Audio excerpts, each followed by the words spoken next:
नमस्कार। न्यूज़ क्रांति की ऑडियो समाचार सेवा आज क्या हुआ में सभी सुनने वालों का हार्दिक स्वागत है।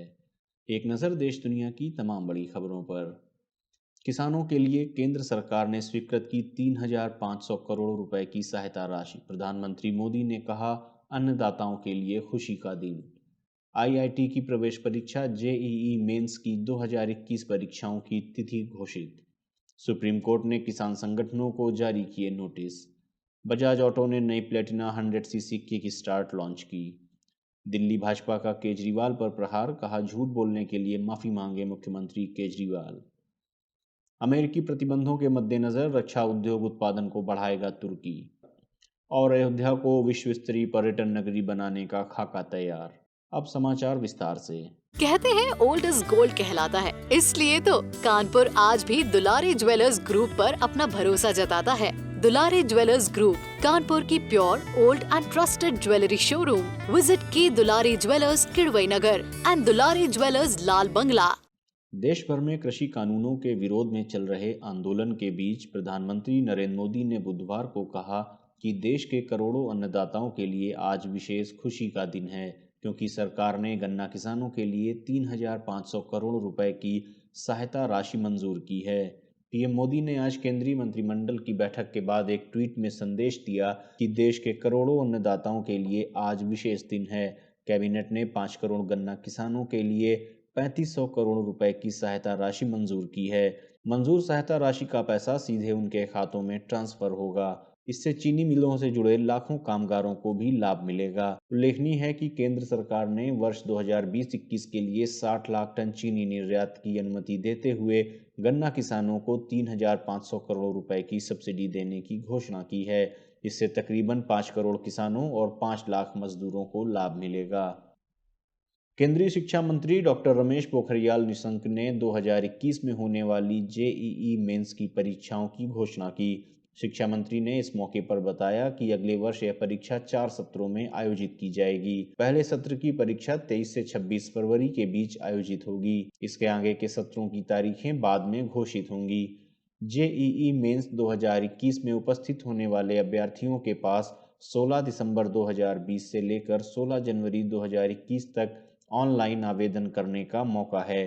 फरवरी के अलावा यह परीक्षाएं मार्च, अप्रैल और मई में भी आयोजित की जाएंगी। इसके अलावा प्रत्येक सत्र के परीक्षा परिणाम परीक्षा की अंतिम तिथि के 4-5 दिनों में घोषित किए जाएंगे और अभ्यर्थी यदि चाहें तो परिणाम के बाद पोर्टल खुलने पर आगामी सत्रों के लिए आवेदन कर सकते हैं।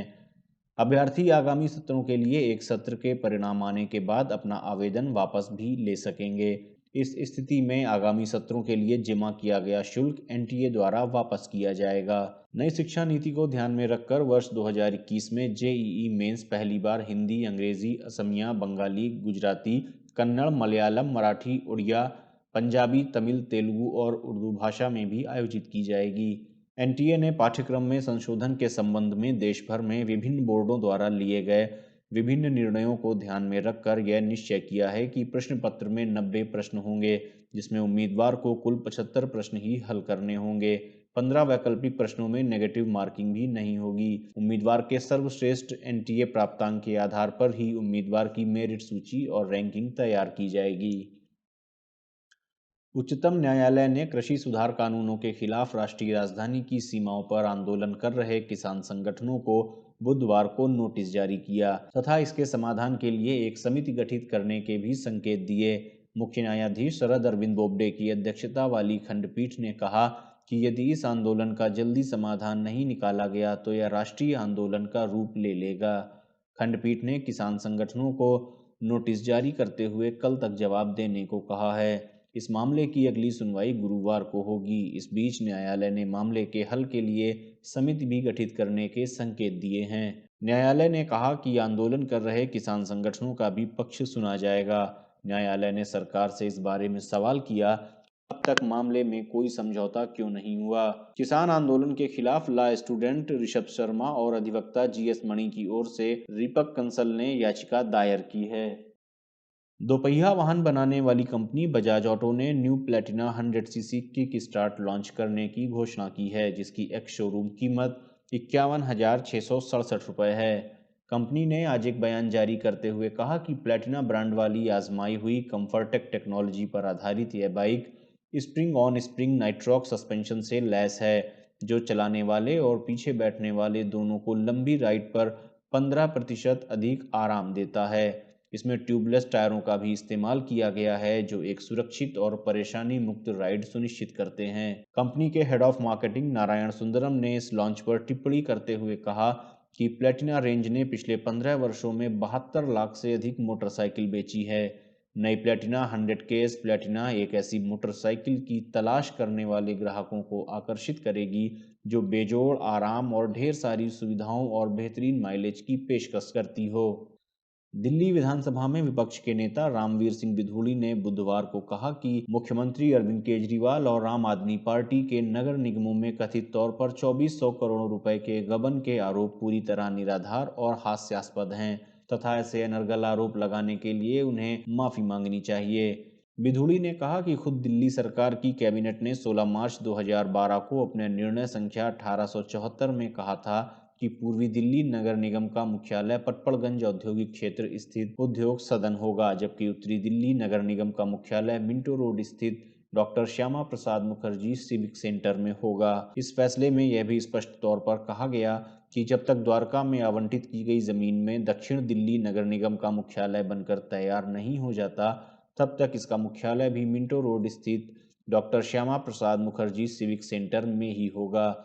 इतना ही नहीं, दिल्ली सरकार के कैबिनेट के इस फैसले के बाद तत्कालीन अविभाजित दिल्ली नगर निगम के आयुक्त ने 4 अप्रैल 2012 को एक आदेश जारी कर सिविक सेंटर में उत्तरी और दक्षिणी दिल्ली नगर निगमों के बीच यह बंटवारा भी किया था कि किसका कार्यालय कहां होगा।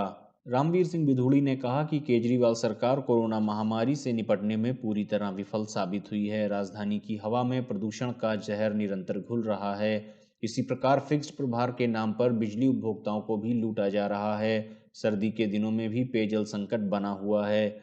दिल्ली के स्कूलों में शिक्षकों का घोर अभाव है। एक भी नए स्कूल कॉलेज नहीं खोले गए। साथ ही कॉलेज के शिक्षकों को भी यह सरकार वेतन नहीं दे रही है।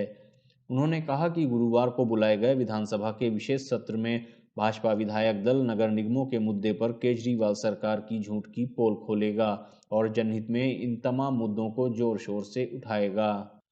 तुर्की के राष्ट्रपति सेरेप तैयप एर्दोगन ने बुधवार को कहा कि तुर्की रूसी S-400 मिसाइल सिस्टम की खरीद पर अमेरिका के प्रतिबंधों के मद्देनजर और इसे अपनी राष्ट्रीय संप्रभुता पर हमले की तरह मानते हुए अपने रक्षा उद्योग के उत्पादन को बढ़ावा देगा। एर्दोगन ने अपने संबोधन में कहा, अब तक अमेरिका के प्रतिद्वंदियों के माध्यम से प्रतिबंध अधिनियम को किसी के खिलाफ लागू नहीं किया गया है, सिवाय तुर्की को छोड़कर, जो एक नाटो उत्तर अटलांटिक संधि संगठन का देश है। उन्होंने सवाल उठाया कि यह किस तरह का गठबंधन है और किस पर आधारित है। तुर्की ने रूस की S-400 प्रणाली खरीदी है। क्या तुर्की ने आपको विमान विरोधी युद्ध की आपूर्ति करने के लिए नहीं कहा है? यह फैसला हमारी संप्रभुता पर हमला और दबाव बनाने का जरिया है। एर्दोगन ने पुनः दोहराया कि तुर्की ने अमेरिका को कई बार S-400 खरीद पर मतभेदों को सुलझाने के लिए एक कार्यकारी समूह स्थापित करने के लिए आमंत्रित किया है। कल के फैसले के बाद हम अपने खुद के रक्षा उत्पादन को बढ़ावा देने के लिए 2 गुना अधिक मेहनत करेंगे। भगवान राम की जन्मस्थली अयोध्या को एक विश्व स्तरीय पर्यटन नगरी के रूप में स्थापित करने की कवायद के तहत बुधवार को उच्च स्तरीय मॉनिटरिंग कमेटी की बैठक हुई, जिसमें कंसल्टेंट का चयन और समग्र विकास की योजना तैयार करने पर विचार विमर्श किया गया।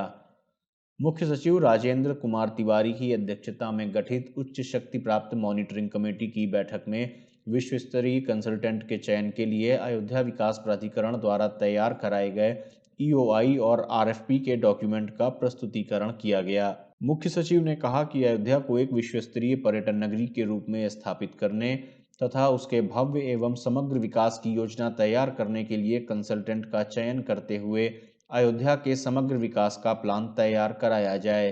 उन्होंने कहा कि कंसल्टेंट के चयन से लेकर समग्र मास्टर प्लान तैयार करने तक की कार्यवाही समयबद्ध तरीके से की जाए। उन्होंने कहा कि कमेटी में कृषि उत्पादन आयुक्त, अवस्थापना और औद्योगिक विकास आयुक्त, अपर मुख्य सचिव गृह, अपर मुख्य सचिव औद्योगिक विकास, अपर मुख्य सचिव सूचना, अपर मुख्य सचिव नियोजन को भी शामिल किया जाए। उन्होंने सभी विभागों से अयोध्या के समग्र विकास के संबंध में अपने प्रस्ताव 2 दिन में उपलब्ध कराने को कहा। प्रमुख सचिव आवास एवं नगर विकास दीपक कुमार ने बताया कि उक्त परियोजना के क्रियान्वयन के लिए 3 समितियों का गठन किया गया है।